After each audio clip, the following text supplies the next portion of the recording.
Hey everyone, this is Travis Mills, the director of Detective's Lover, the movie you're about to watch with commentary. And this is James Alire. I did all the production audio, post-production audio, and whatever else I could do. We decided to spice up this commentary track by making a little drinking game to go along with the movie. And so you can play along with us if you want to. So the rules that we have so far are anytime jazz music starts, take a drink. Most of the music in this film is jazz music, so it happens quite a lot. Then we also have anytime a new character is introduced, you take a drink of whatever your beverage is, beer, most likely. And one other thing I noticed in this film is there's a distinct face Travis likes to make when he acts. I call it the serious Travis face. I'll point it out when the film starts, but anytime he makes that face, you can take a drink. Granted, we may miss some, so feel free to use your own discretion of when he's making his serious Travis acting face. And finally, anytime that someone's naked in the film, you have to take a shot of your liquor of choice. And any nudity in this version will be probably blurred out, so go to runningwildfilms.com to download the regular version and see all the nudity you want. All right, James, should we get started?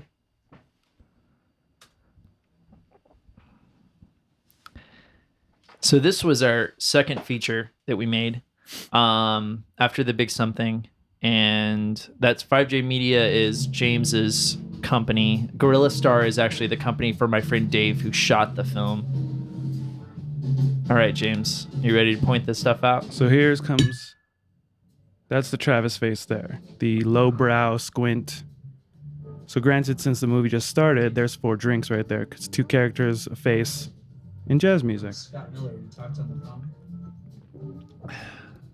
So what do you need to know, kid? This is Dean Velia, who's been in a ton of our stuff, playing Dave Goodman. Which ones? And we're shooting right now in the Lost Leaf, which is a little bar made out of a house in downtown Phoenix. Pretty cool place. We shot in there actually 2 days. There's 2 different scenes in this film that are set at the Lost Leaf. What do you call everyone, kid? The music in this scene was actually recorded live at the Lost Leaf by the band that was playing. So you'll see the band come when the intro credits start. This was the first day of shooting, I think, because we shot chronologically. We tried to shoot the movie chronologically. There were a few things we had to shoot out of order. Yeah, because we did that because you wanted the your tiredness to look and the change and stuff like that. Yeah, I wanted that natural progression of the character. I also figured if I was really shitty at acting, that at least I would hopefully probably get better as the shoot went along. So I'll tell you a little bit about the writing of Detective's Lover. I came up with the idea about a week after we wrapped shooting on our first film and wrote it in another week. So we went into pre-production on this almost immediately, like I said, after shooting The Big Something. While that film was being edited, we were planning this one. James was one of the first people to read the script and to get involved with pre-production as like an associate producer. And admittedly, this was also the first script I actually read before we started filming it, working with Travis. With The Big Something, he didn't even read the script, so he was sort of piecing the story together scene by scene as we shot it, which was actually pretty funny. This is a local jazz band who, like he said, played live at the Lost Leaf for our scene.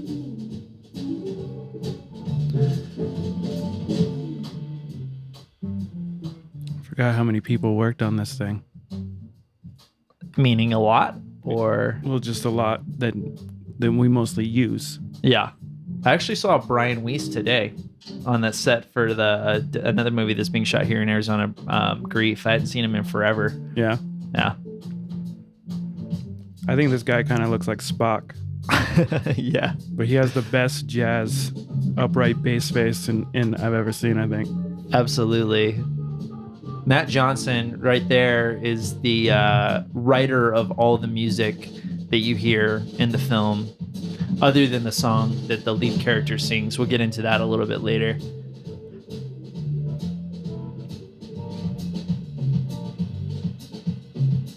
It's a fake name made up. I edited the film.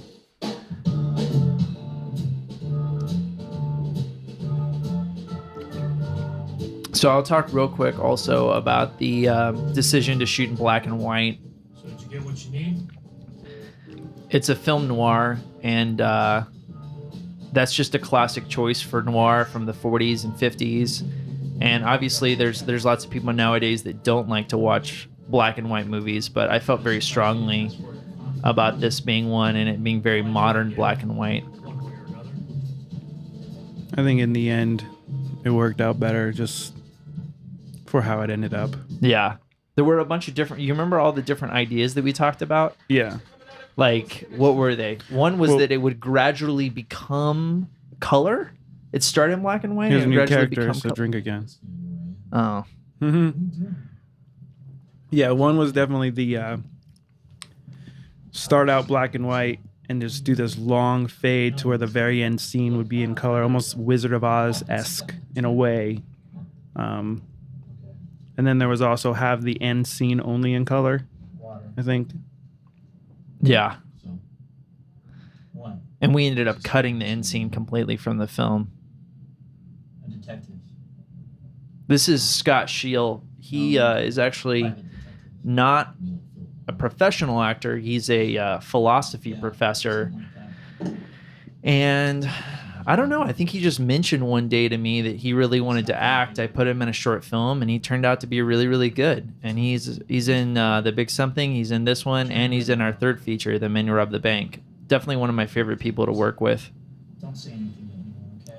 This is one of those scenes where there's a big issue with fridge noises, since the Lost Leaf has like 4 fridges.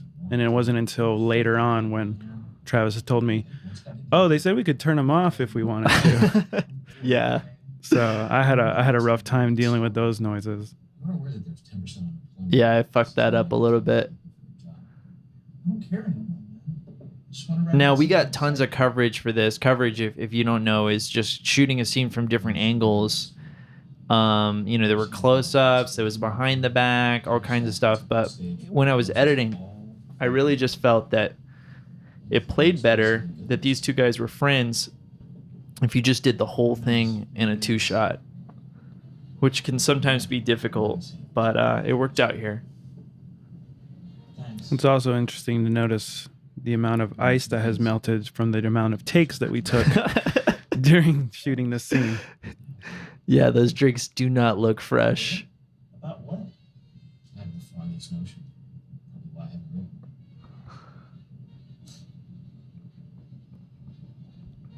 Truth is, Scott, we deal with dead folks.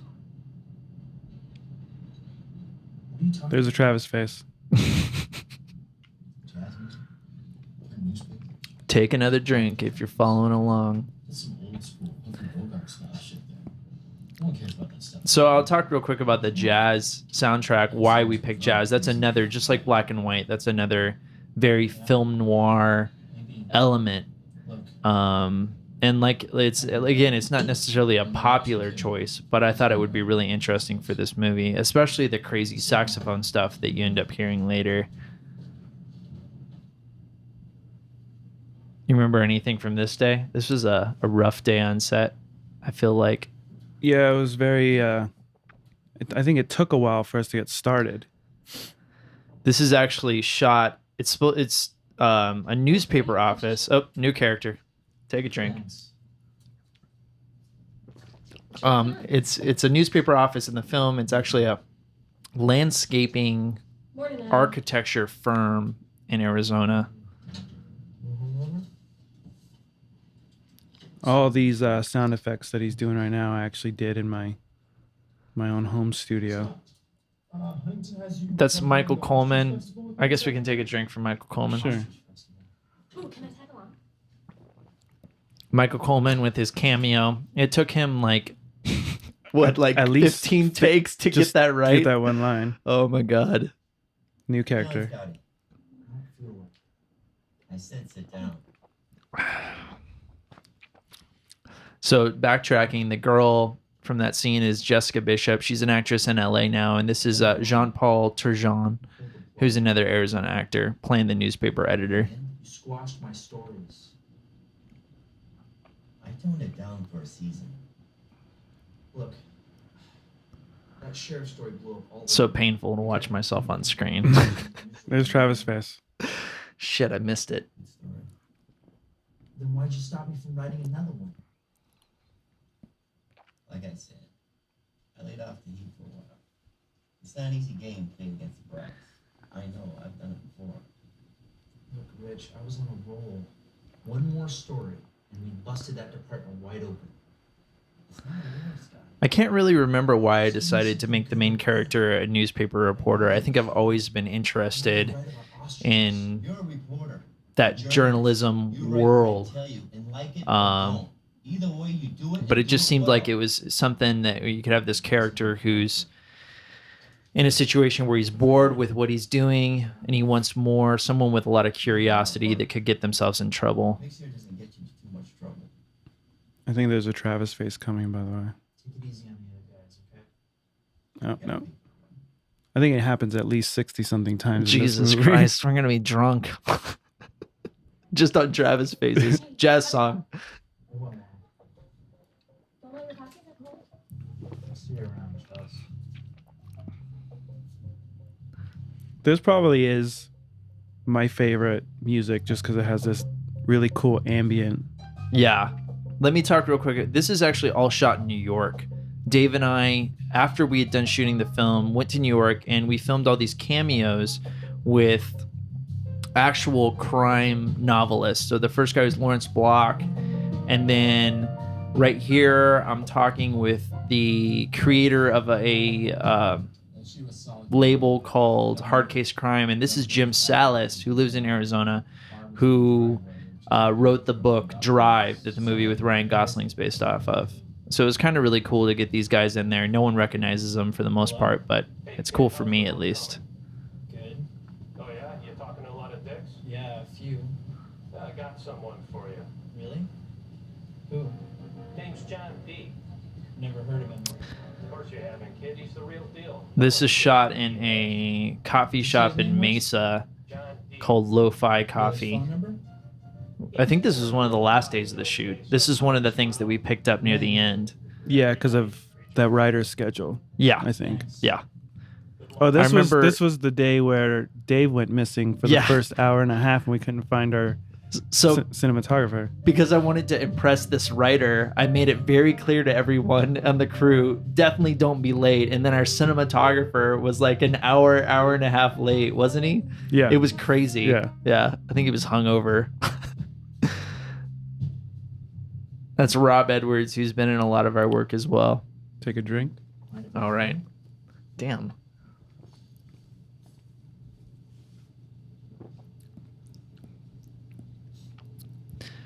So this Thai restaurant kind of pissed me off a little bit because they'd said that we could shoot there for free. And then we got there that night. They decided to charge us. But at that point, there's not much I could do about it. I just went with it. It wasn't true. We also ended up having to. We used one of their like cooks or Right here, yeah. dishwashers or something as our. The red curry is really good. It was really hard to direct him. What? How spicy? 5, I guess. That's ADR. You can tell. For those of you that don't know, ADR is any dialogue that's recorded later in the editing process, dubbed over. Richard Stark. Yeah, Richard- go ahead. Wrote stories go about ahead. You go ahead. Richard Stark is a reference to another crime writer.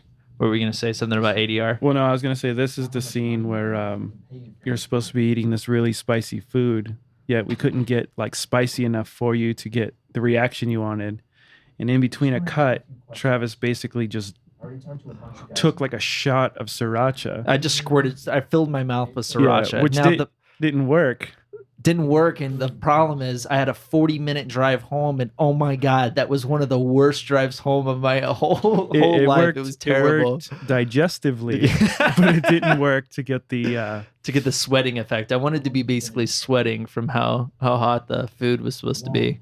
But this was one of the nights where it was just kind of after a long day, I believe. And so I ended up, I was just ragging on Travis about his chewing noises. Yeah, let's talk about my chewing noises a little bit. Travis, in my opinion, has like the worst mouth chewing noises. And I don't know, when you have a shotgun mic put right like at his forehead, you hear every bit of his jaw and everything hits each other and just horrible. And to where it's now to the point where I hear it all the time. Reid? Rob Edwards is also in our first feature, Big Something, Okay? as Murphy, Just like any other. the crazy homeless guy. Here he plays definitely a different role. I get home late at night, tired. I wake up the next Rob day, is actually I a do it all over. cop, and I think maybe even a detective for a while in real life. So he's got some real experience that goes into playing these type of characters. What are you looking to hear? That I had some hot toward love affair with some babe? That I was seduced? Or that I threw a couple guys out of a window? Save it for the movies. I sit, I watch, I listen. It's boring as hell.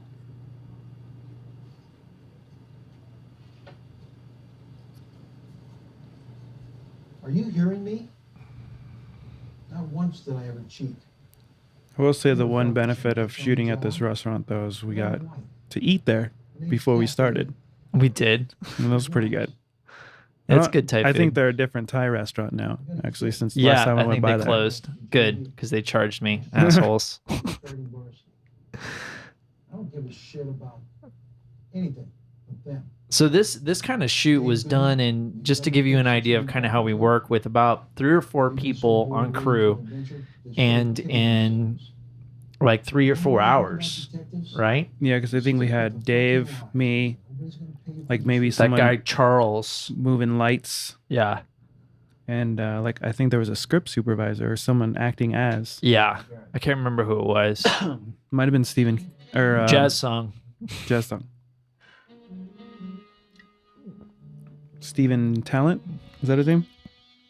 Yeah, our AD put quotation marks Yeah. around that.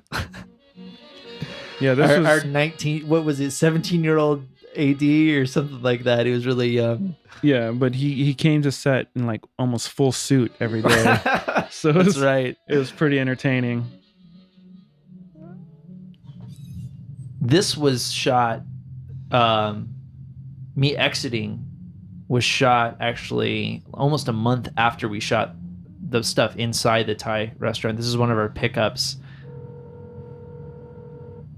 Goodman, Your friend was a disappointment. I don't have any friends. These phone conversations were a lot harder to do than I thought they would be, No, you shut me down. timing wise. Yeah, I don't give up. it's hard to judge without you actually talking to someone on the phone. Yeah, because we would do these scenes and I would be talking to no one and just having to make the gap for when they were talking, and then later on we would record, like in this case Dean, we'd record him What bar? in the studio. Place called the living room. By the No, way, this place is actually, go ahead. I was gonna say this is Travis' face through this whole scene. All right, drink. Good luck, kid. So this place, the living room that we're going to be at in a little while, is a real place, and it's called the living room, and it's officially a cougar bar. I think it's been on some kind of MTV's list of cougar bars. And James and we scouted it, right? Yeah. To verify it as a cougar bar before Yeah, we went. we had a few nights where it's like, let's just go scout cougar bars. That's right. Pretty fun times. Women of a certain age looking for boys to fuck. They have bars just for that. They even have a cougar cruise. Have you heard about that? No. There's a cruise just for cougars to go on and young men to go on. I'm not kidding. This was probably one one of the more fun nights of shooting, just because getting all the people in there and stuff like that.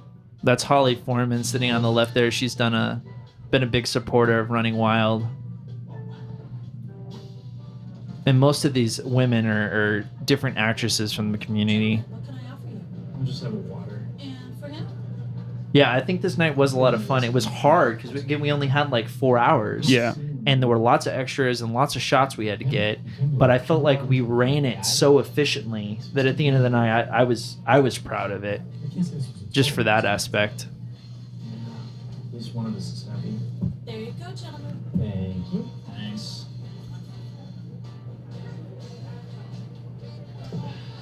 There's some mouth noise. Remember that nerdy guy? in high Oh school? no, Betsy's coming up. Oh shit, man. I forgot about that. Here's your opportunity to make love to him. Oh, come on.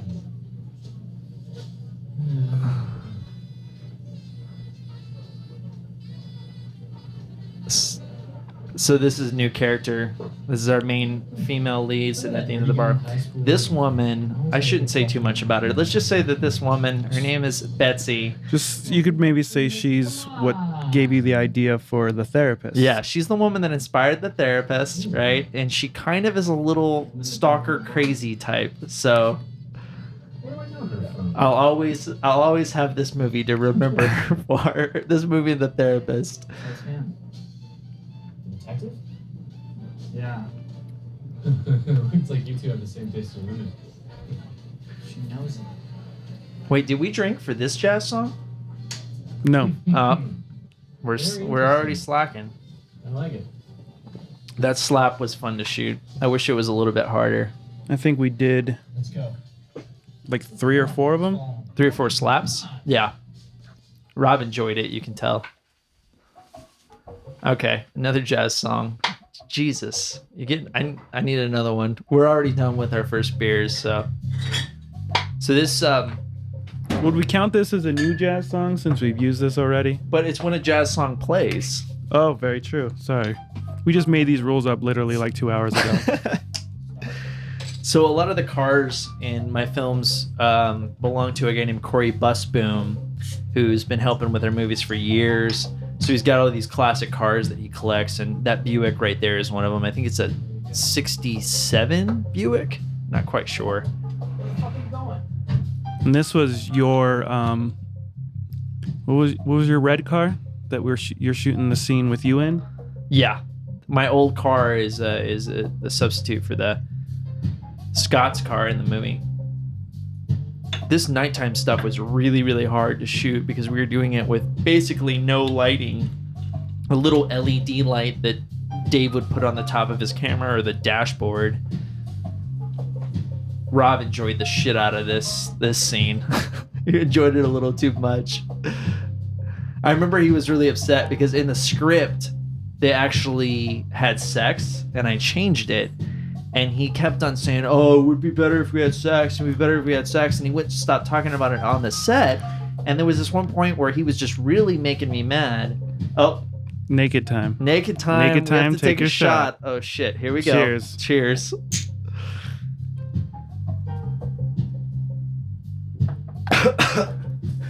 God. So, to finish that story, he's giving me all this shit because I changed it. I lock him out of the room, right? And tell Nicole, I say, hey, don't give me any shit tonight. Rob's being a pain in the ass. We're not going to do a sex scene. We're doing a blowjob scene. You tell him how it is. And she goes, okay. And Rob's like knocking on the door. He's like, let me in, let me in, let me in. It was really funny. Yeah, when we were shooting a lot of this, I remember we were running. Let's see, we shot over a month, and I think we were doing like 12 to 16-hour days. The days weren't as long on this as they were on Big Something. Correct. Because Well, no we one did could Big get Som- off of work. We did 'Cause- Big Something in 2 weeks. Yeah, but this one, some of these shoots would be like we'd start whenever it gets dark in the wintertime, so 6:30 or something, and we'd shoot till midnight. Yeah, because I remember I was working at like 7, getting off at 4. We would shoot till 2, 3 in the morning, and then I'd be back at work at 7. Yeah, it was pretty rough for you. So Carrie Nicole is actually, she wasn't an actress when she she hadn't acted before when she took on this role. And so it was her first acting role, and we rehearsed for several months to get her ready for it. This house that we're shooting at is actually a place that I lived at during the filming of the movie. You could see my old van back there in the back. Oh, yeah. You see that van several times. Okay, we have to add a new drink. When we see that van, we drink. It's only like a couple times, but we got to do it. So a drink to the van, to James's old white van. I don't have it anymore. You give me trouble all week long. Really should have taken it in. Fuck. Are you late for something? This was one of those scenes that we had issues just with background people because everyone kept slowing down to see what we were doing. Yeah, you shoot a film in a neighborhood and everybody's like, what's going on?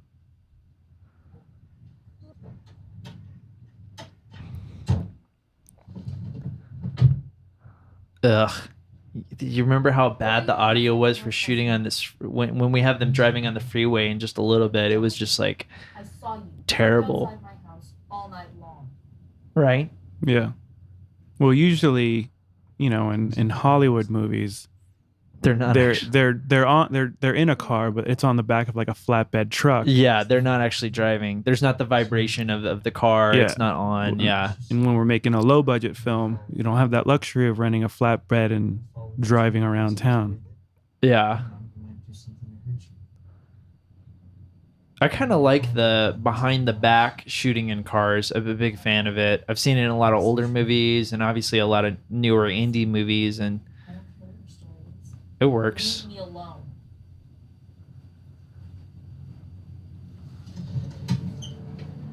I thought you were gonna give me a ride. I'm late for my meeting. That plane's fake. I had to add it to make a regular plane that was in that scene shoot sound good. Interesting. Yeah, so you hear how loud this is right here. Well, this first section is I added it Oh, because okay. we didn't run audio for this because I needed to add her. That's right. Well, the window right here and everything isn't that a rainy street? Yeah, it's like a recording of a windows down while it's raining in a storm or something. But now this stuff here is all production audio. You got to remember to talk about the whole thing with British people talking in the bar. Oh, Remember? Tell them real quick. What scene is that in? Well, I think I used it a few times, like in the cougar scene we just saw, like the sort of ambient noise of just people in the background talking was a sound effect recording I found, and it's actually just a bunch of British people in like a pub in England. If you actually turned it up and listened, you'd hear all these like British accents and stuff like that. That's hilarious. What are you, a cop or something? No. Just curious. Where am I taking Hotel San Carlos. Hotel San Carlos is a historical, well-known hotel in downtown Phoenix. I think it's actually supposed to be haunted as well. A woman committed suicide there in like the 1930s, and some people claim that they see her ghost walking around. So there's different places in Phoenix that are supposedly haunted, like in any city. We've been talking about that, James and I. And here it is, but this is not the only time we see it in the film. Hotel San Carlos. What's your name? Chris. Thanks for the ride. Yeah, I remember the guy you see in the background there, the valet guy, kept asking us what we were doing because we literally just pulled up and stopped. Yeah. And I remember he was very outgoing, kind of a cool guy. You seem like At least he didn't try to kick us out. Yeah. don't hang around my place. It's just not safe. This is that typical moment in a film noir movie where the woman that the main character is interested in basically tells the guy, if you come after me, if you keep being interested in me, then it's going to lead to trouble. And of course the main character doesn't take the Hey, it's advice. Yeah, man, what's up? Hey, do you need the car tonight? No, I got I also just noticed as you walked up to your car, I can see the wireless mic transmitter on your back belt. I missed that. I'll see you soon. This is where there's a Travis face, by the way. Oh shit. It could also be the sun is in my eyes squinty face, which are hard to tell the difference. We got our Beastie Boys in here, right? Oh, that's right. Yeah, Beastie Boys song. On the Ready radio. for this? Oh, you can barely hear it. I think we turned it down quite a bit. Damn. We have a new jazz song starting. Is this jazz? I guess I think the we whole had- soundtrack is jazz. So I think we had this is the very beginning of a scored piece that yeah. Johnson did. So this was one of those. This was a hard night to shoot because it was actually raining that night. No, this was the night it snowed a little bit. It was like this weird sleet snow kind of thing. There was a little bit of rain, and then it turned into like light snow. It didn't really ever snow in Arizona, but it wasn't enough to be picked up by the camera. It was enough to make it really difficult for us to shoot. And it was also enough to make everybody on crew freezing cold. Yeah, we're shooting this in December. This is Corey right here. Bam, new character. Motherfucker, you like shooting on walls? You like keeping on cuts? Corey is the guy I mentioned earlier that owns all the cars and props and stuff like that we've used many, many times. You remember how hard it was for him to get angry Yeah. and do that? Corey is he's like, such a nice guy. He's a nice guy, and it took forever. We just kept on saying, Corey, what makes you angry? And he kept on, I'm thinking about my ex-girlfriend from when I was 16. Right? Like, he kept on trying to think of things to make himself really angry because he just wouldn't deliver those lines with any emotion. I think this is some pretty good wounded acting. What do you think? Yeah, I remember you were all like, it was freezing cold and you were all wet and muddy. Oh, yeah. It felt pretty real. I remember when I told these guys to do the soundtrack, I gave them a few different references, and one of them was Blade Runner, which kind of has a futuristic, at times jazzy soundtrack with a saxophone. And this scene coming up kind of reminds me of the scene in Blade Runner where Harrison Ford Here's comes my van, in by the beaten way. up. Oh, van again. Got to take a drink.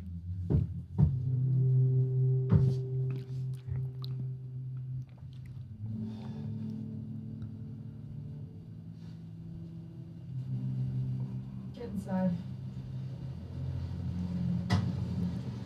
So from now on, I have that cut on my face for the rest of the movie, and that cut was like the bane of my existence because we had to apply it in every scene. Every had to be day. the same freaking size, and if you look closely, it's constantly changing. I even had to do my own makeup in Winslow. Yeah. I told you it wasn't the same. Yeah, this scene was difficult for me to get audio on. I'm actually laying on the floor with a microphone pointed up, which I tend to not like microphones pointed up because they get very echoey. But I remember I got stepped on by Kara once. I think she tripped over me once.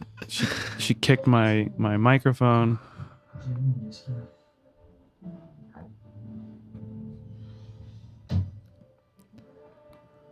And then I think Dave is like sitting in the tub. Yeah, Dave's in the tub for most of this.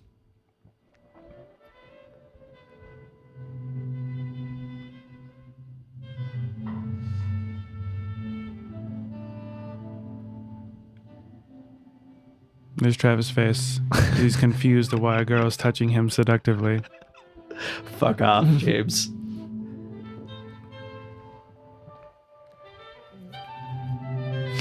I like if you catch it, there's a real 80s picture in the background of this guy and this girl on a beach. It's super, super cheesy. Like the movie, right? You know, this was in Travis's real bedroom at the time, where he just slept on that couch right there because he didn't want to slept have on a a couch bed. for like a year and a half to Yeah. 2 years. Didn't have a bed. I think he had a couch and like a milk crate of records. Yeah. And that was your only possessions for a while. Yeah.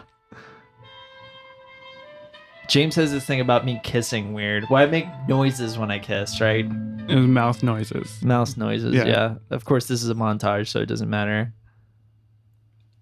All right, I'm naked here. We Here's gotta naked Travis. Shit. Another okay. shot. All right. Cheers. Wish I could say it. Say what? This is I call this Travis's Playgirl pose. Yeah, I hate this. I hate the way I look at it. I hate the way that I'm laying, that there's the blanket on me. It was just very, very 80s Playgirl, in my opinion. With the one arm behind your head. Oh my god. Now he It's just so cheesy. won't let go.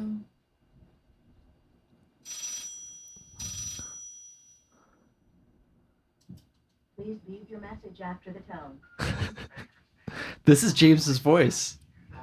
You know, I've noticed in a lot of films that I end up doing like post-production on, I have to throw my voice in somewhere. Yeah, you got to do a lot of the times like the person that's doing the phone call or something. Yeah, I had to do that with the feature that I just recently did. My voice is in there as well. I think That's a it's nice little voice cameo for a sound mixer. I'm trying to remember. I don't know if we did it for Big Something or not, though. I know isn't it in there for Comanche, one of our short films? You're the guy that calls and says that, yeah. I'm the guy who always leaves messages for some reason.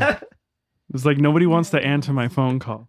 I was just another good fuck. So there was originally full nudity in this scene, but I ended up cutting it. She took off her robe right there, but it just did not work well for the film.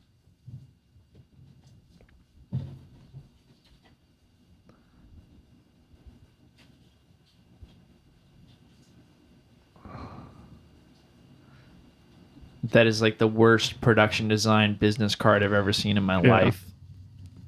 So there was a shower scene right there too. We cut the shower scene. You did cut it. Okay. I forgot that. I think it just sounded horrible and it didn't add anything to the Yeah. That happens a lot There's when my we're van editing again. our features. Oh. That fucking man.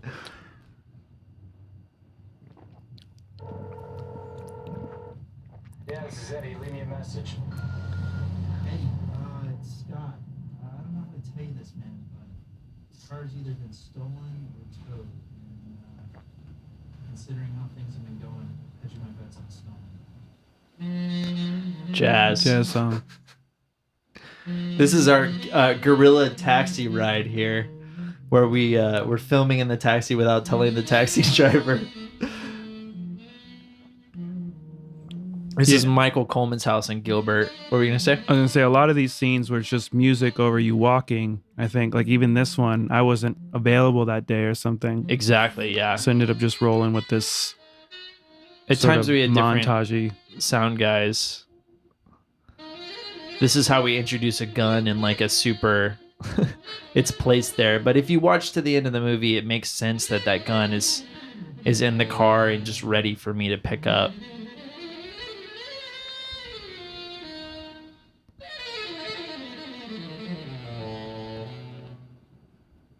So the scene coming up is a pretty controversial scene, and we asked a lot of Arizona actresses to do it, older Arizona actresses. As you see, it involves nudity. You got a drink now. Take a shot. Cheers.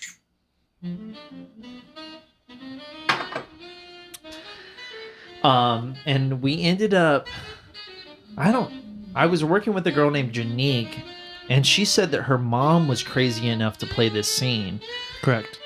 And then, her mom offered to do it, and I think she's pretty brave for doing it because She does it pretty well too, in my opinion. Yeah, I think she's good in the film. We worked on it quite a bit in rehearsal, and like I said, she's really brave to sort of bare her body in that way.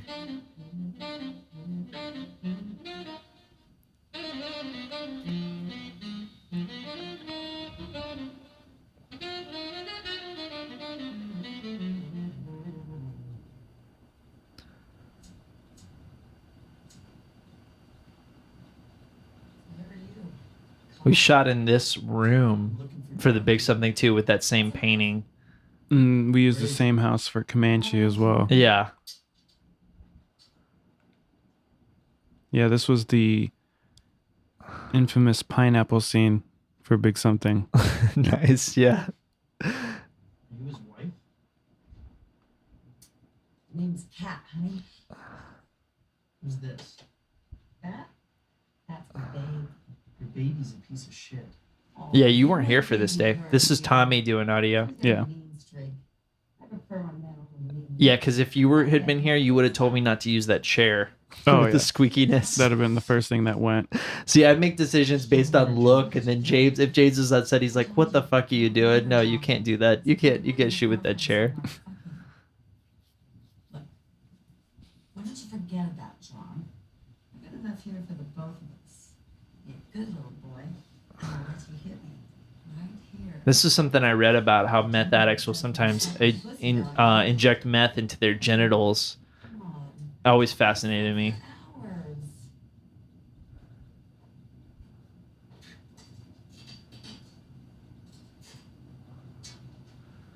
Of course, her meth taking process here doesn't look very realistic, but that ends up working for the movie, like I said, if you watch to the end.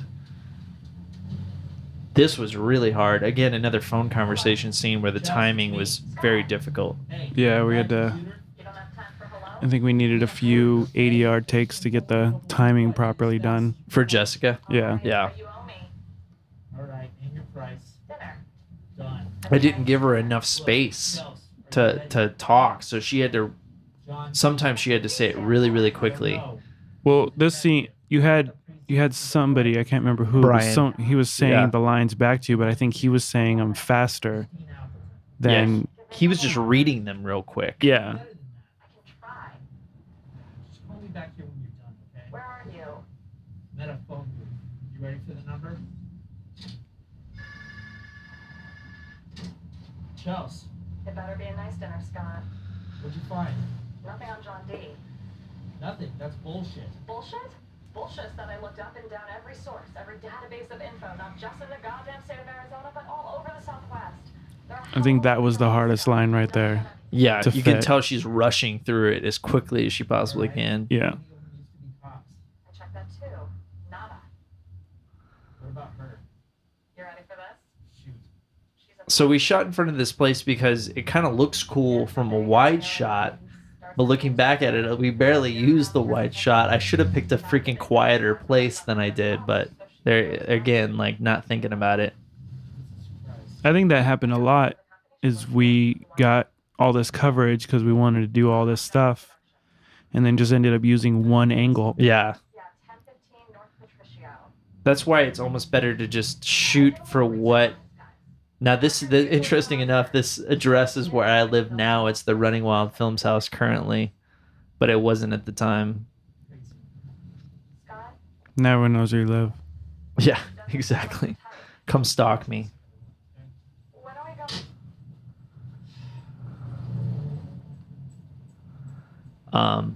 But yeah, sometimes about the shots again, I think sometimes it's better to just know exactly what you're going to use in the edit if you can. It's good, man. Leave me a message. He sounds so tired. It's good, man. Leave me a message. Questions about John D. I think that was another one of those scenes where we had what the original voice message was supposed to be was It didn't. wasn't enough time, and he Yeah, just he just had to say something real simple, right? yeah. Yeah. Here's Travis' face. This is one of the only non-jazz tracks. This was one of those stores where me and like the rest of the crew ended up getting lost in because You we were got just lost? Well, we just started looking at everything, Yeah. and I remember you had to keep yelling for us. James, come shoot. James. 'Cause Yeah, there's this is so much stuff in this a store. really big antique store called Antique Plaza in downtown Mesa. It's on like Main Street and McDonald or something like somewhere around there. Yeah, exactly. This is new character. Scott. Got to take a drink. You're the one writing the book. But yeah, it has if you're just looking for random stuff there, and it's 2 floors. Yeah, and we end up shooting in the basement right after this, as you'll see. This was a super rushed shoot because I can't remember where we had to go afterwards. Well, we had 3 hours, and it was like right down to the last minute. Yeah. Right here, you can see our light in the up left corner. That's lighting the scene. Unfortunately, it got on camera because the other takes, You actually see James and someone else waiting. You two waiting on the right. Yeah, because we were waiting around the corner to not get the footsteps. Gus Edwards. We got to take another drink. New character. How many? I'll stop I counting. tried to give Gus a cameo in both of the first two features. He's the guy I started running wild with, and there he is playing the mute detective. So you gotta I hide. do like the reflection that Take this man here. Dave got of him in that little mirror. Smoke. I think it's Yeah. cool. I remember there was a lot of stuff that made reflections. I think this scene took most of our time just setting it up Yeah. because of the amount of stuff that's in it. Who it was and how good it was. So what they try to do, take it away from him. They cut out his tongue. They cut out his tongue. There Gus is stealing the fucking scene That's not a choice. with no dialogue. What's your after? What's most dear? This is Beethoven, right? I think so. I think so. You picked it. He takes care of me, motherfucker. Travis face. Travis face. There must be, like you said, there must be like 100 Travis faces. Well, I in this remember movie. when I was mixing this, I hated your face. I think because it just the amount of time it took, Yeah. and just seeing you every day. James, would you say now that you have more affection for this movie that there's been like time this past? Because when you were mixing it, you were just I like, hated this. "This is movie. the biggest piece of shit movie Yeah. ever." And I was like, "You're the biggest piece of shit actor, and I hate you altogether."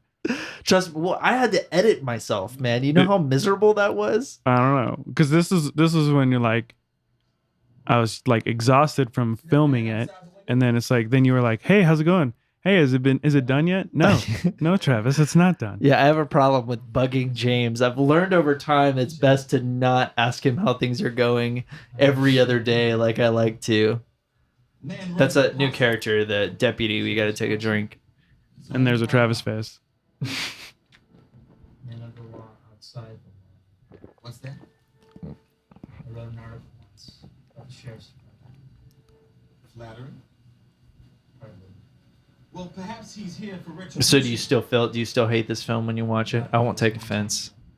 Probably not as much. I mean, it's been And they don't. well over. When did you premiere this? We premiered it in June of 2011. No, 2012. I would honestly say that's the last time I watched this. Yeah. I haven't watched it, that's for sure. Man carries a big fucking knife. Man carries a knife like that. He likes to use it more than he likes to shoot. How is it you know so much about this guy? And I think one of my favorite things of this location was there was a giant collection of Teenage Mutant Ninja Turtles stuff in the back. Really? Yeah, and didn't I see really that. wanted to buy all of it. Both sides. I didn't know you were such a Ninja Turtles fan, Well, James. Ninja Turtles are just they're cool all around. The old Ninja Turtles, though, Old like the Ninja old Turtles. cartoon, Yeah. and then the ones with like the guys in the actual suits. Yeah, The first ones are really with good film. Corey Feldman in it. Yeah, where the he does first the one with voice. Casey Jones is like a really Yeah, good it's, film. It's the best. Yeah. So this is how we introduce our typewriter prop, which is also Corey, the guy that provides the cars, is probably my main prop guy. He's just got everything that you can think of on the planet. That typewriter was such a bitch though, because it was so hard to use it, and the ribbon was old. Oh, we got Jess on. Jess on. Van. And there's my van. See, dude, your van's in a lot of the movie.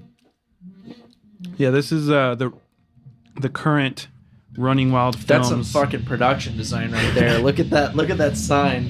This is the current Running Wild Films headquarters. There's a new character. Yep. What are you here for? Some audition? No, I'm looking for This girl was actually, What are you? I think this was one of those days where we had an original actress. Yep. And it was like last minute, literally the morning of, flaked. We got a drink for Rose too. The guy in the background, he's a new character. Wait. I don't have the time. So yeah, what you're talking about, there were like originally there were supposed to be lots of porn stars in this scene. This is the porn studio. Yeah. There's like 5 girls that bailed that day, And I was like, Corey, we need someone. And he goes, I have this lesbian roommate that could probably do it. So we just walk over to his place, wake her up, and drag her over there, and she does it.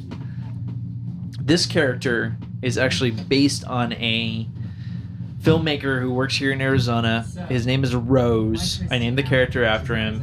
He's known to wear a cowboy hat and button-down shirts, buttoned down to like a little too far.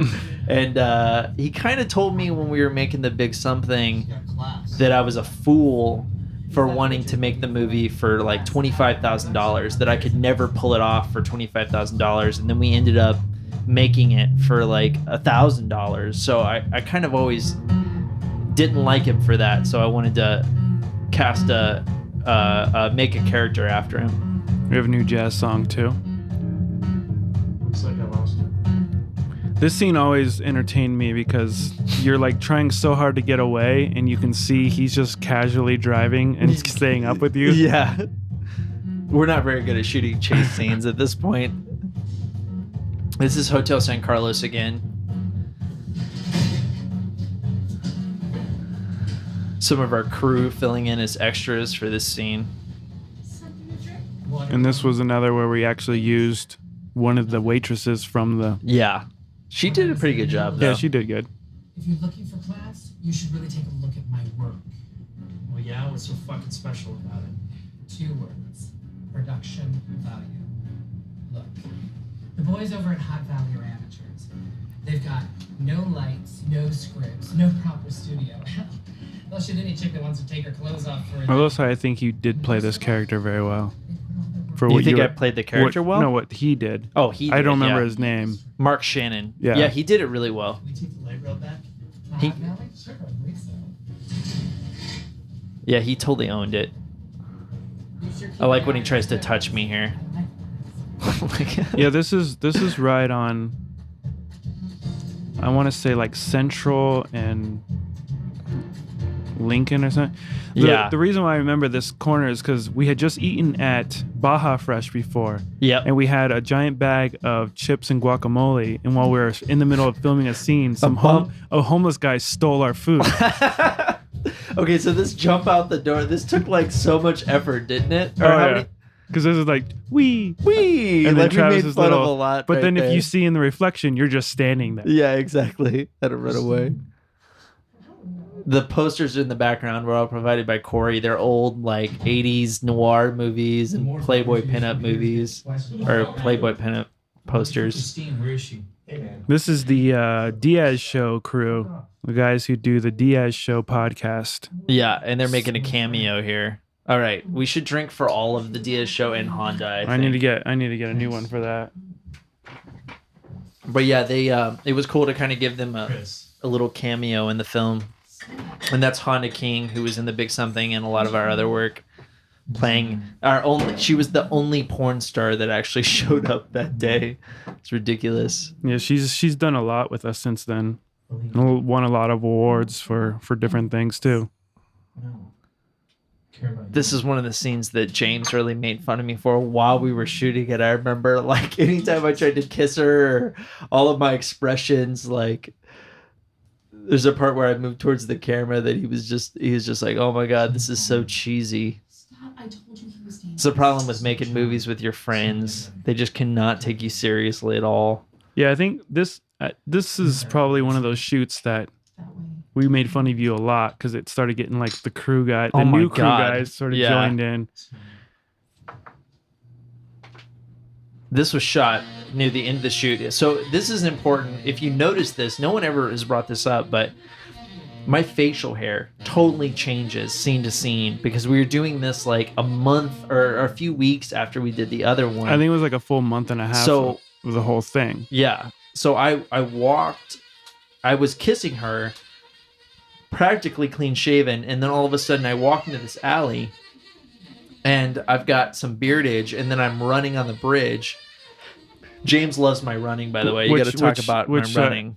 In my opinion, if Travis was ever to have any moment where he was really in real life running with a gun, he would probably shoot himself in the foot with the way he holds it. Yeah, I mean, it works for the character. That's my only argument. Oh no, it works great for the character. But That was a jazz song, by the way. yeah. You're attracting trouble by the minute. Where the fuck is he following me, Dave? But yeah, try to follow the facial hair. It's definitely inconsistent. It's a continuity problem. Good to piss him off, but he's livid. He's out prowling around looking for your ass. I'd find a good place to hide if I were you. I don't care. Let him find me. Hey, this guy's no fucking joke, kid. What'd you do to piss him off anyway? Screwed his girlfriend. No shit.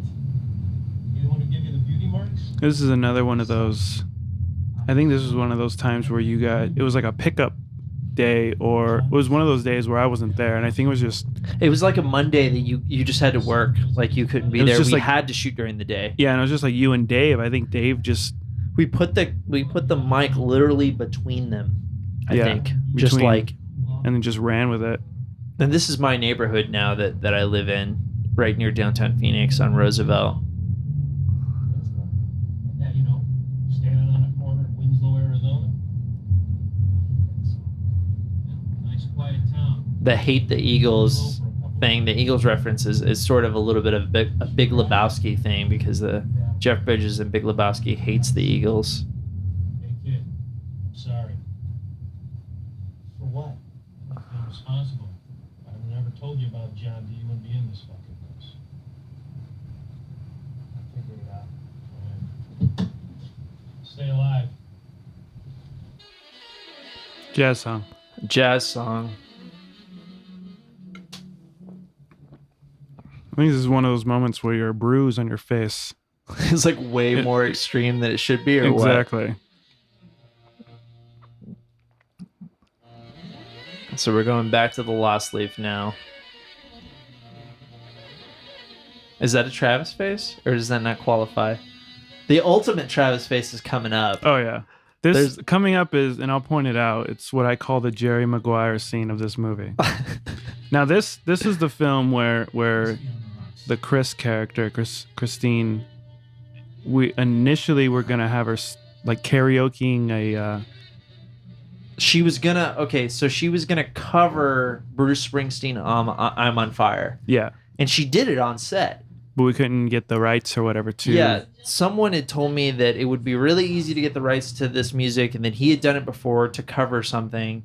Notice how right here, before she starts to sing, we cut away from her and we never show her again during the song, because we had to replace the song, and a singer in Buffalo ended up writing a song for it. Yeah, and this is the scene that I kind of called Travis's Jerry Maguire scene, because there's a close-up like face shot, and I think it's almost right here. Like he goes into this whole spiel and stuff, and then goes back to Travis, and he'll give ultimate Travis face, which in my opinion, that's 2 drinks right there for the face that you make. But it's almost like that.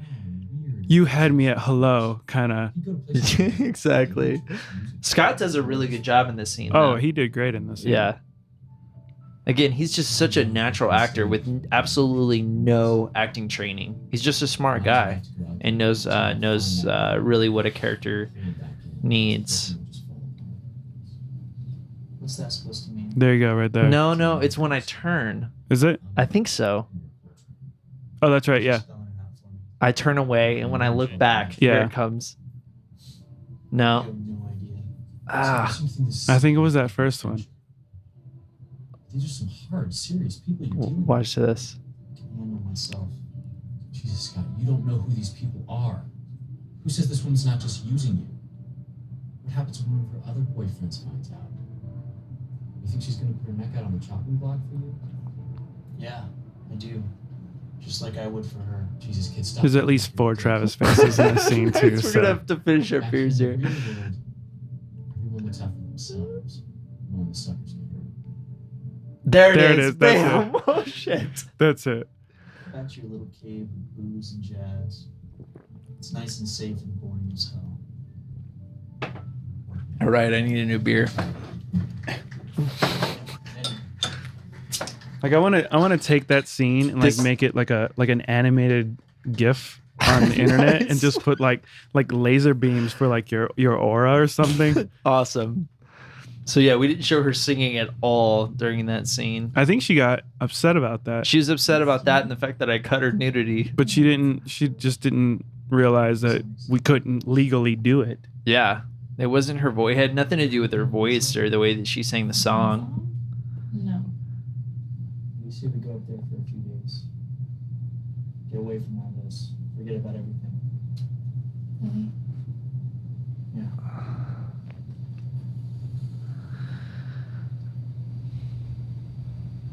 I can't believe you think of it. Stop breathing into my microphone. I'm still making mouth noises that are, it's annoying James, even on this commentary track. No. So I always kind of was interested in shooting in Winslow. I thought it would be a cool place. I went up there to scout it with a girlfriend of mine, like a couple years before we made this movie, and I thought it would be a definitely kind of not a ghost town, but it's definitely run down and very specific, interesting location, unique to Arizona. And that's Travis' face again. Damn. This was super hard to shoot. Remember this? Yeah, this was also a super cold night too. We had no light. It was super cold. There was a slam poetry thing going on. Yeah, there's some guys with like a PA set up outside doing just like random poetry noises. Again, directing action is not our strong point, so I think we did pretty good with this scene, though. Yeah, because we had to. I remember we're doing all this car stuff. We did the slow mo here. Took a while.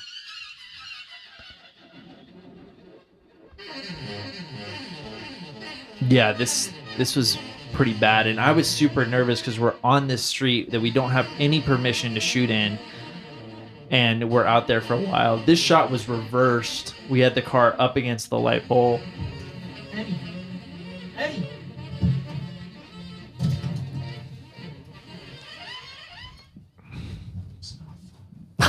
That's his William Shatner line right there. Well, this was all ADR for him too. Oh yeah, that's right. Because I couldn't get clean enough in there with the microphone, so we ended up ADRing all of Scott's lines. Unfortunately, sometimes that hurts a performance. Like I think he did a better job on set than he was able to replicate, and it's too bad. But that's the unfortunate thing of post production audio and things you have to deal with. No, originally remember the first draft of the script, Scott doesn't die in it.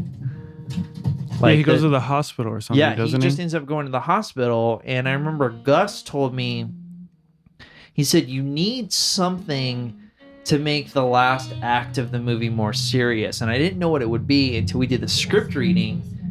We did like a table read, and for some reason it occurred to me there, like Scott needs to die.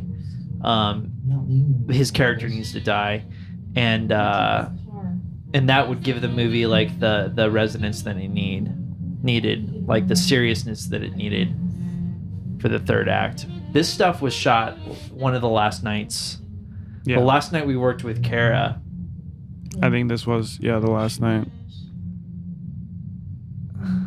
Yeah, I always like the natural extras in the background who are just staring at the camera. Yeah, me too. This was shot at the Greyhound bus station, and we just guerrillaed it. Oh, we need to drink because jazz song. Oh, that's right. Here we are in Winslow, Arizona. The iconic setup in Winslow. So unfortunately, James you weren't able to be there for this. You couldn't get off work. Yeah. But it was a fun shoot. We went up there just like 5 of us.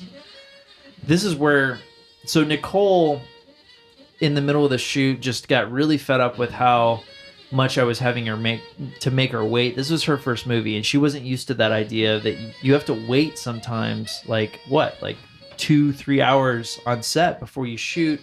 She was really frustrated, and after this experience in Winslow, she ended up saying that she wasn't going to shoot with us anymore, and we had to finish all of her scenes in one day. So she kind of freaked out after the Winslow shoot. Yeah. Which was not fun, but it's just something you have to deal with at times. This is an abandoned hotel that's totally run down. There was a bum that died in this hotel froze to death like 2 weeks before we shot there, and another bomb like a month before that. So it was the ideal location. But man, let me tell you, you have no idea. You think it was cold in Arizona? It was freezing in Winslow. It was like 14 degrees, right, at night with Dave and I shooting these scenes. You could never create, though, a set like this. I mean, it would take thousands of dollars to create something like this. No, there's a lot of amazing places in Arizona that are just overlooked on people's day-to-day living that are just... Absolutely. Yeah, there's a lot of unique stuff here that we don't take advantage of.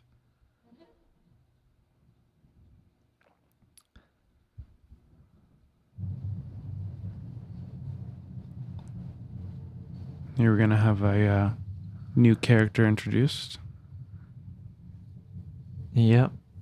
Gary Myers, who's also been in all 3 of our first features. You lost or something? I'm looking for a room. You want to stay here? Lots of people like his performance in this. Yeah. He did it very, very naturally. Yeah. Where's the other one? The other one. Number 2. She's driving up tonight. This is all ADR for me. How much you got? Much easier to record in like a wide 2-shot like this than it is in a close-up, that's for sure. $5. That'll do. Yeah, this place was crazy. Used to be a nice place. Classiest joint in town. We felt like unsafe just shooting in this location, like it was about to, like the ceilings were about to fall on our heads. Don't know why the hell you'd come to Winslow for spring break. Beats me. They sure trashed the place. Set fire to one of the rooms. City kids. Where are you from? Phoenix. What are you doing up here? Just passing through. Passing through.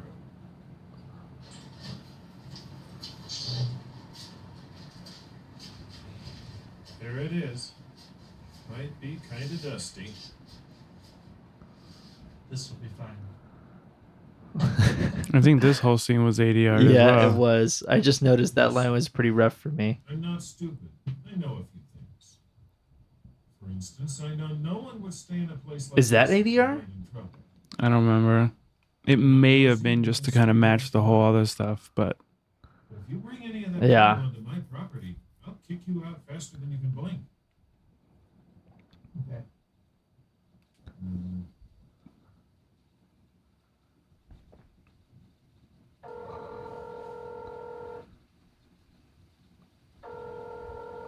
Again, it was just awesome to be able to shoot in a place that was this dirty naturally. Chris, it's Scott. I'm at the budget motel off Mississippi. Yeah, actually, I just remembered the reason why we ended up just using a standard voicemail message was because of the issues The timing we had issues? with Kara. We couldn't. There was no way to get her in to do any ADR. Right. She didn't want to have anything to do with the movie. Yeah, so we just ended up going with one of those standard voicemail message things. So one thing that I don't know if I ever told you this about Winslow is we were in this abandoned hotel and we had permission to shoot there, but the whole town was talking about who are these people and what are they doing, and half the town thought that we were running a meth lab out of the hotel. So there's all these rumors going around. Who are these people that have moved in and what are they doing? Wow. It's pretty funny. Someone even ended up asking us, what are you guys up to? Some people think that, you're running a meth lab, and it's crazy. This kind of stuff Dave and I just shot totally on our own. I don't even think we had audio. Like we just had the mic strapped to the top of the camera. This is this Mexican restaurant, Casablanca Cafe. I guess we can drink for this kid, Zachary Young. How spicy did you make? He's an aspiring filmmaker in Winslow. Excuse me? Never mind.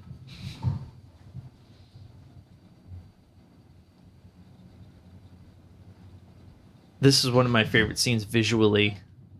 Again, everything in Winslow is just kind of a trip to be working in this environment. I remember the production design girls fighting me in this scene about how clean the paper is in the drawers. They're like, if this place is that dirty, then the paper that's in those drawers would not be that clean. And I'm just like, no one is gonna say like, that's clean paper. And if they do, like, who cares? But yeah, they fought me on that forever. Well, I think when you make it, you point out little things. Yeah. I mean, I know with audio, I throw stuff in there. I'm like, no one's gonna notice this. But you care. Yeah. Next time, not. So yeah, when we need to drink for the jazz. This montage was shot by just Dave and I. And like I said, it was like maybe at the lowest 10 degrees, 15 degrees at the highest. And we had this little space heater that's right off camera right there. And it was doing nothing for us. The rest of the cast and crew are in this restaurant eating, and we're just like freezing our balls off. Like, I could not feel my feet when we were done with it. What I think of my favorite part of this scene is that you're a professional writer, yet you But I only can't use your type. index finger the whole time. I couldn't type normally with that typewriter. I know that sounds weird, but yeah, that is a big goof up. I want to trust her. That is the one of my favorite moments from the movie. I really like that montage Dave and I put together.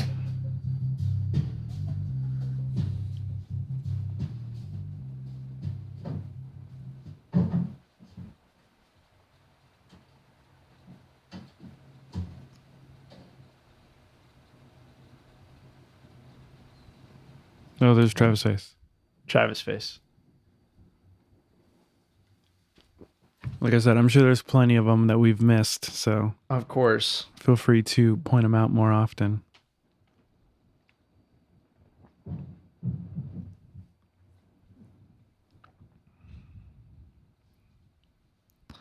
This guy, Will Burkhart, who's playing the deputy, I haven't talked about him. He's a good actor. He's been in a couple of our films now. And Hey, what's the idea?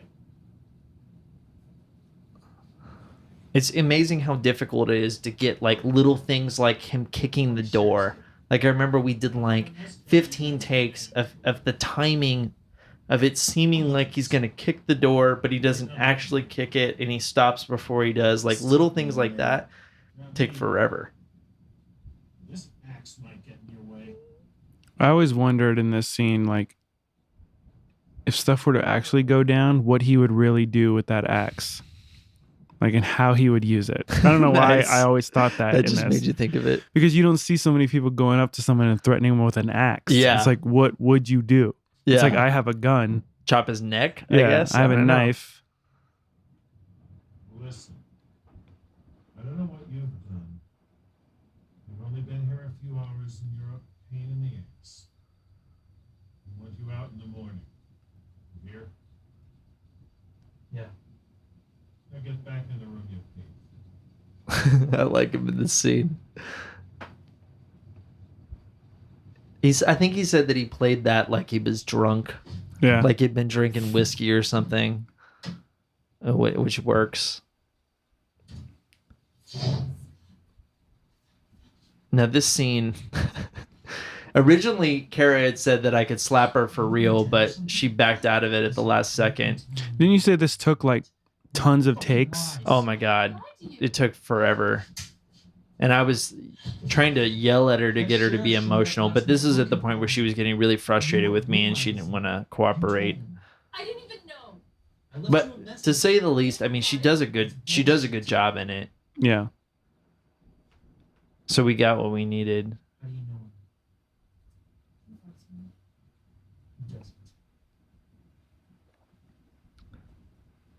How long? Travis Face. How long has he been fucking? Well, don't I just do the Travis face the whole movie? Like, I'm not quite sure what Travis face is. Travis face is when you do where you squint your eyebrows together like that. That's the Travis Where face. I get the tension right here Yeah. in between my eyebrows. Because that's when you're like trying to be super serious. Yeah. Talk. The guy you're talking about, he's just some guy. He told me that he makes him go away. That's it? I'd do anything to make him go away. It's the worst mistake I ever made. Why don't you just leave him? I tried. I didn't even get out of the state. He told me if I tried. You should do like Travis face drinking through this whole scene because I think you have it the whole time. Pretty much is. You have to just chug your beer. Yeah. Because this constant Travis face. Hanlon, who is an actor we work with and our casting director for their current project we're doing, he's like totally, anytime you like do that, like the crinkling of her brow, he hates that. So he's constantly telling me, don't do that. There's too much tension in your face, Travis. There's too much tension. Don't do the crinkling of her brow. Which is really funny. Well, I like a lot of when I've seen you direct actors and stuff like that, and you're like, show frustration. Yeah. And then they just go like that with their eyebrows. You're like, no, without using your eyebrows. Without using your eyebrows. Without doing exactly what I do when I show frustration. What are you gonna do now? I'm gonna go back to Phoenix and straighten things up. Look at that cut. It's like totally different than it was the day before. That's me. That's my own makeup doing it in my car mirror. The makeup girl, Lauren, could not come up to Winslow with us, unfortunately. I don't care. Do whatever you want. I'll wait for you. Will you come back for me? I don't know.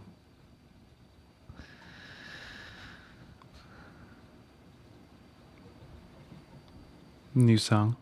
Well, Yep. not new song. Well, We've but used new this jazz tons of track. times.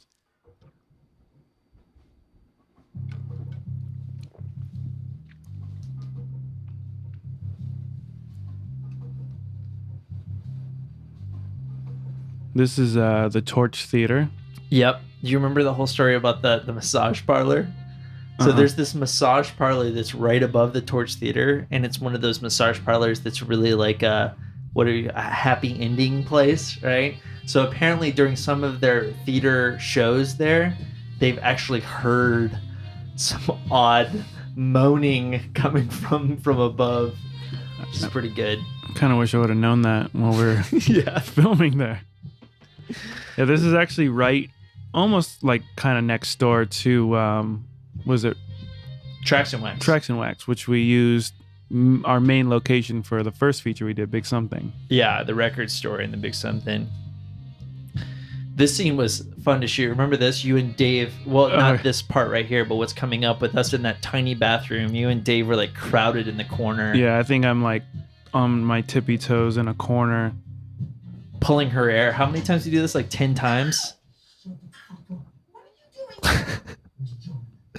Jimmy? What? You blew my fucking hair, you son of a bitch! Jimmy's out there! So this is in the story, this is the reveal that all of this has been sort of a trick played on the main character and that these people are actually actors. Richard, it's okay. I can handle this. We have a new character. New character. Go get us some coffee. All right. And Richard, do not call the cops. Yeah, this scene, I think, was me and Tommy Schaefer both running audio at the same time. All right, sir. Just because there were so many people involved in it.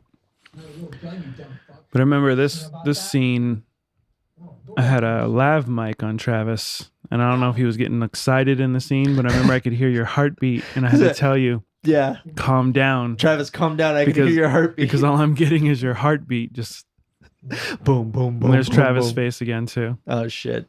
Jimmy Durango. What happened to John Dean? I actually like Rob's acting in this scene a lot. He did real well. Because this was his big reveal of who he was. These are all characters we were paid to play. Paid by who? Well, that was part of the deal, not to be mentioned. No fucking around, man. You should have been an actor. Who was it? Yeah. I guessed. I remember that heartbeat thing. I must have been, I think I was working myself up for the scene and you were Yeah. just like, Calm down, dude. Paid us to play roles for you. You did this with two boom poles, right? Because Tommy was Tommy there had that one. day.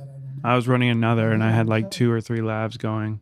Yeah, probably one of our most mic'd scenes that we've ever done. Acting work has been slow, and it seemed a bit more fun than the usual gig. That is until Alan here got hurt. Then I called David up, and I told him we were done. You fuck with people's lives and you're done just like that. Scott, it was only acting. Acting, huh?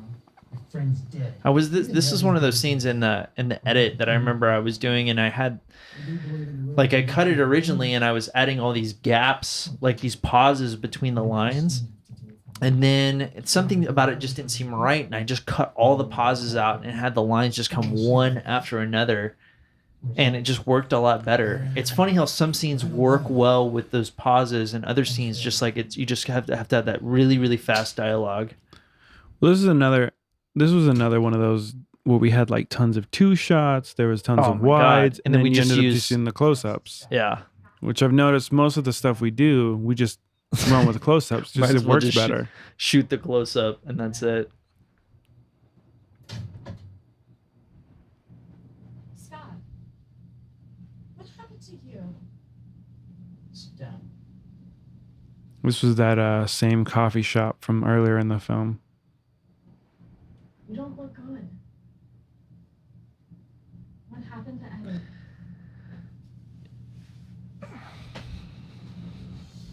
What's this? So my original idea, real quick, I'll tell it, was Never had a chance to. that, I write this novel that is The Detective's Lover, and that's where the movie gets its title from. It's not really clear in the final version, but I've actually written 2 sequels to this movie where my character ends up being not the main character in those, but a side character.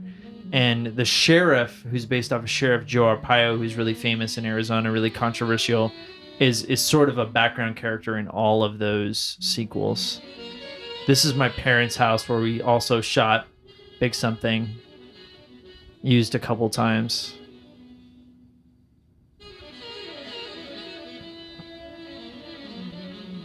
Oh, jazz song. Jazz Shit. song.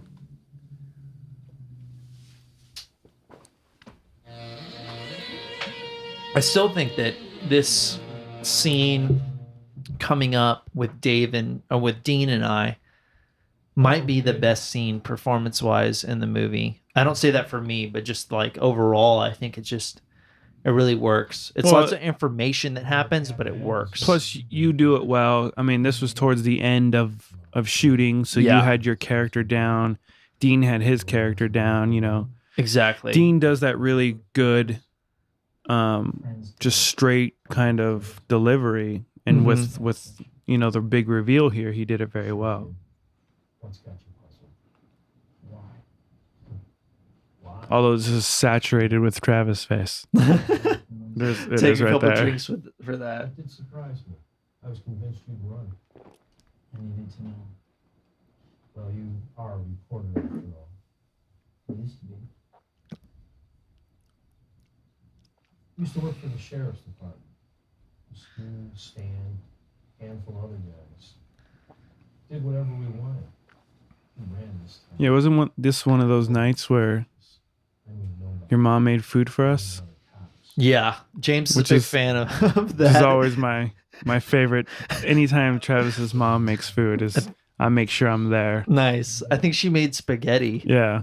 Rob Edwards, the actor that was in the scene before this, is always mad that he's never there on the times that my mom makes food. He's always like, "What are you doing to me?" Yeah, my parents have been a really big help in the making of my early films, that's for sure. Yeah, we've done quite a lot of stuff at your parents' house. Yeah. They provided food and all kinds of stuff.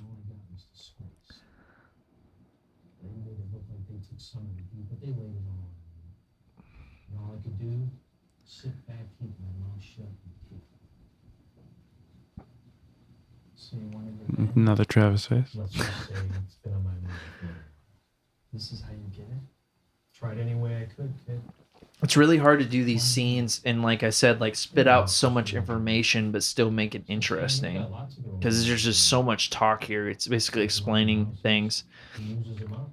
I didn't realize this, but after I made The Big Something and Detective's Lover, I realized that they're both mysteries. One's a comedy, one's serious, and they're very similar in the sense that, so you have this main character, it follows the main character throughout the whole thing. You have someone that's supposedly helping them. In The Big Something, it's Murphy, the homeless guy. And in this, it's Dave, the detective. And the person that's supposedly helping them solve the mystery ends up being the bad guy. So it's like I wrote the same script with like a just different tone people and different people. different genre. Yeah. He fell for her in no time. I knew sooner or later Stan would take notice. So he wouldn't be too pleased to find some liberal reporter banging one of his favorite screws. Not to mention, you were already on the department watch list for that fucking article you wrote. So you figured he'd come after me? Oh, I knew he would. And then what? He'd kill you. I'd be standing there while they hauled his ass away with a giant grin on my faggot face. Yeah, I definitely like the delivery Dean gave in this. Yeah. He nailed it. Yeah. Yeah. You were perfect, and I was lucky. You made every move I hoped you would. So what happened now? Last time I checked, Stan was at Christine's place. This is another action scene that we had to do. God. This was a hard scene. The final chase scene, we wanted it to be really good, but I'm still kind of disappointed in it just because I'm not very good at directing action.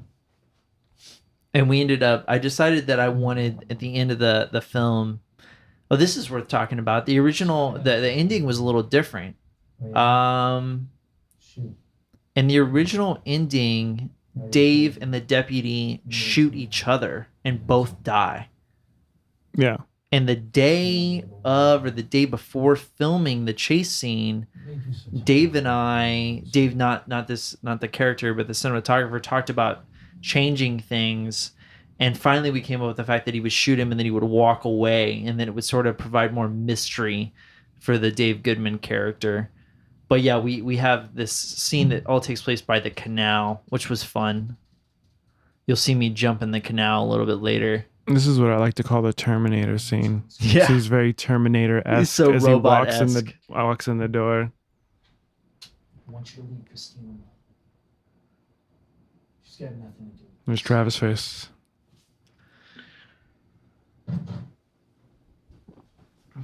Here comes the beginning of this, and then we got jazz song coming up. You have to open up another beer?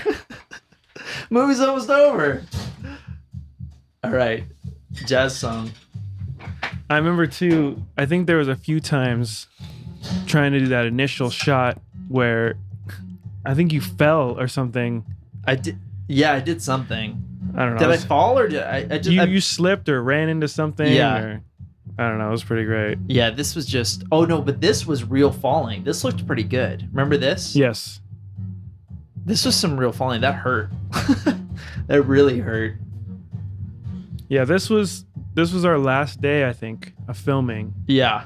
And we were excited about this because in the end, Travis jumps in the water. And so we're like... everyone just wanted to see Travis have to jump in a canal. Yeah, they hated it. They had to work with me for 30 days. They're like, let's see him jump in this cold canal. You know, because this is like, what, the end of December, so it's cold. Jazz song. Technically, we had another jazz song when the chase scene started, too. I drank for it. Oh, I was getting my drink. So like I said, again, originally his character died in the film, but now we have him just walk away into the darkness, which sort of provides some mystery. And Dave ends up working his way into one of the sequels that I've written. I don't know if I'll ever make them. So originally, in the original script, I also go back to Winslow to get the girl, but I decided that instead we should just leave it a mystery and have me swim away. Yeah, full underneath the water. Just like in the canal. It wasn't that deep though. Like no, it was only like 3-4 feet. Yeah, maybe. I couldn't get that deep, so I jumped in. I only could jump in once because of my clothes, and I couldn't get that deep. Anyway, I hope that you've enjoyed watching the commentary, and I hope that you also played the drinking game with us. You should watch the movie again. You should watch it without us rambling Exactly. about stupid stuff the whole time. It's worth watching. Even if you have to survive my performance, it's worth watching. And feel free to watch it, and then every time you see Travis around town, make fun of his Travis face. All right, guys. Thank you. Thank you.